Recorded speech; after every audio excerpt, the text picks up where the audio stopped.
may-ari, shortcut po. Kaso lang, ito po tingnan natin, dikit na po yung buhol niya. So, challenge po na kung makuha natin itong buhol, i-check natin.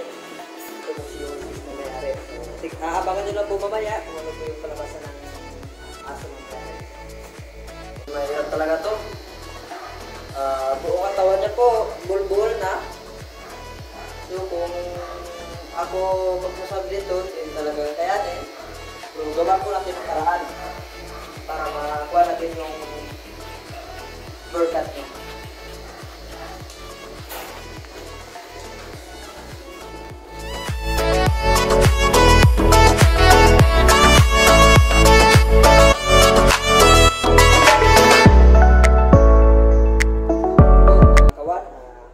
Matutulis po to, ito yung brush na gamitin natin. So, ano po yung dapat na gagawin natin, hindi po yung saktan pong aso.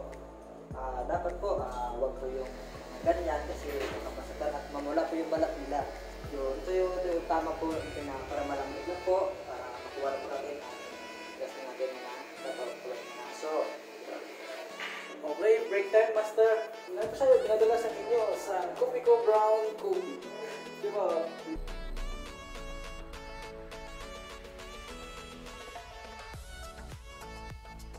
Okay. So, mga kawan, dito na po tayo ngayon. Patutuin po natin siya para po magawa na po natin ang ayos po natin yung gawin para matagal po natin yung pag-play. So, mga kawan, kaya mayroon po ng ganito. Alam po natin ito na protection po sa ating headphone. Nandito po, lilipat yung balay.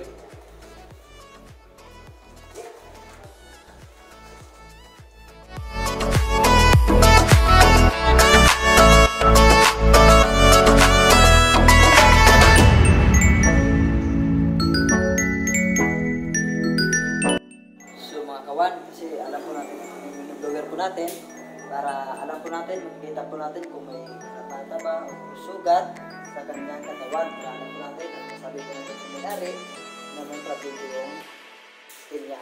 So ito po kawan, ito po natin. Mayroon po.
Product po natin. So ito yung kanina yung pinaghirapan natin na huli po yung buhol niya.